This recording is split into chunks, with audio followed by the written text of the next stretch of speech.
Hi guys, कैसे हैं आप सब।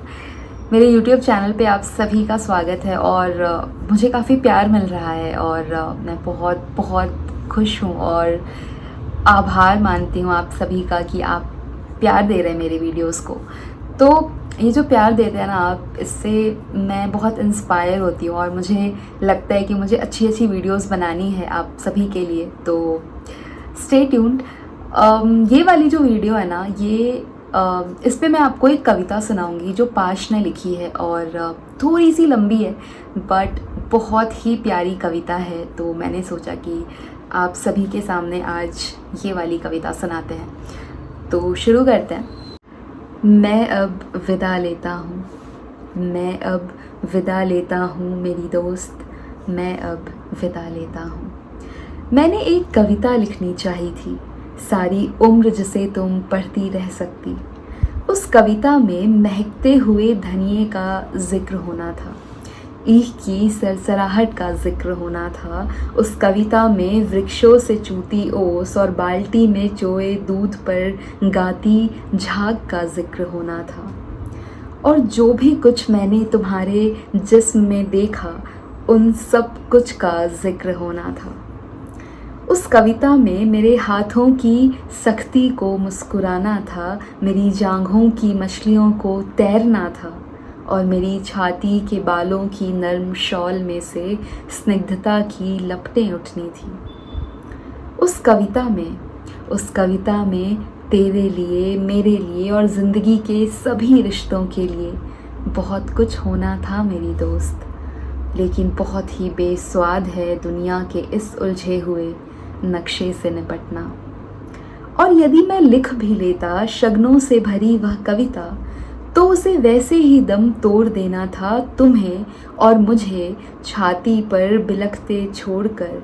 मेरी दोस्त, कविता बहुत ही निस्सत्व हो गई है, जबकि हथियारों के नाखून बुरी तरह बढ़ आए हैं और अब हर तरह की कविता से पहले हथियारों से युद्ध करना ज़रूरी हो गया है।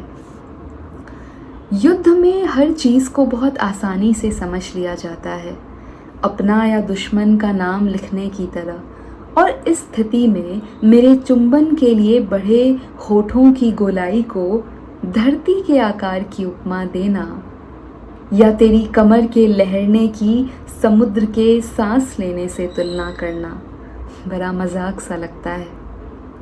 सो मैंने ऐसा कुछ नहीं किया। तुम्हें मेरे आंगन में मेरा बच्चा खिला सकने की तुम्हारी ख्वाहिश को और युद्ध के समूचेपन को एक ही कतार में खड़ा करना मेरे लिए संभव नहीं हुआ। और अब मैं विदा लेता हूँ मेरी दोस्त। हम याद रखेंगे कि दिन में लोहार की भट्ठी की तरह तपने वाले अपने गांव के टीले रात को फूलों की तरह महक उठते हैं और चांदनी में पगे हुए टोक के ढेरों पर लेटकर स्वर्ग को गाली देना बहुत संगीतमय होता है। हाँ, यह हमें याद रखना होगा, क्योंकि जब दिल की जेबों में कुछ नहीं होता, याद करना बहुत ही अच्छा लगता है। मैं इस विदाई के पल शुक्रिया करना चाहता हूँ उन सभी हसीन चीज़ों का जो हमारे मिलन पर तंबू की तरह तनती रही, और उन आम जगहों का जो हमारे मिलने से हसीन हो गई। मैं शुक्रिया करता हूँ अपने सिर पर ठहर जाने वाली तेरी तरह हल्की और गीतों भरी हवा का, जो मेरा दिल लगाए रखती थी तेरे इंतज़ार में।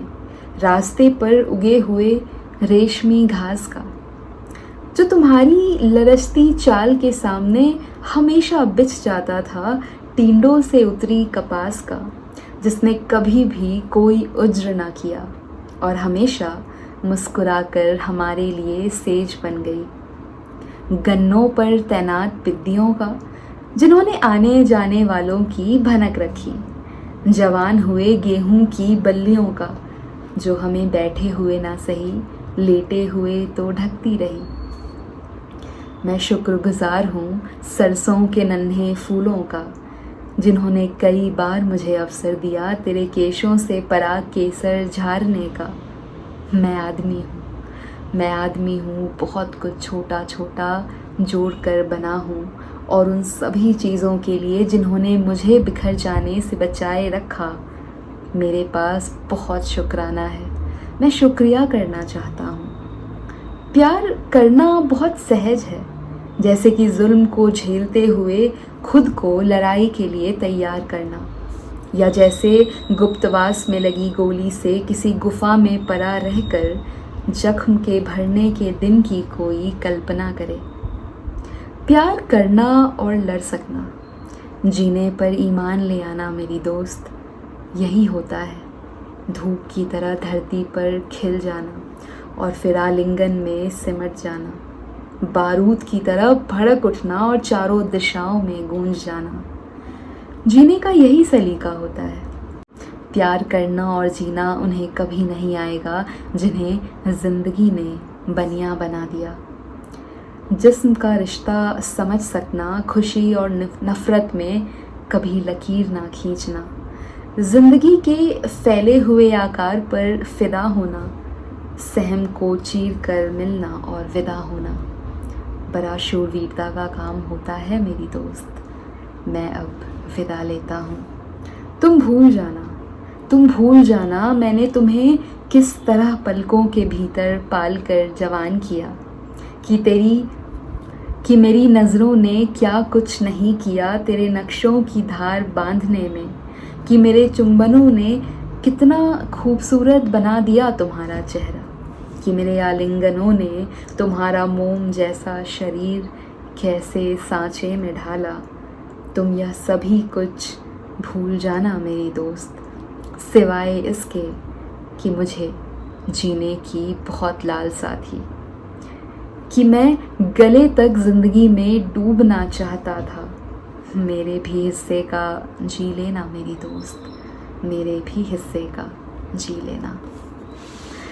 तो बहुत बहुत शुक्रिया आपका ये कविता सुनने के लिए। और पाश ने और भी बहुत सारी कविताएं लिखी है जो मैं आपको अगली वीडियोस में सुनाऊंगी। तो यस, जस्ट स्टे ट्यून्ड। और अगर आपको अच्छी लगी ये कविता तो आप कमेंट कीजिए, लाइक कीजिए और शेयर कीजिए अपने दोस्तों के साथ। तो मिलते हैं अगली वीडियो में, तब तक के लिए बाय बाय।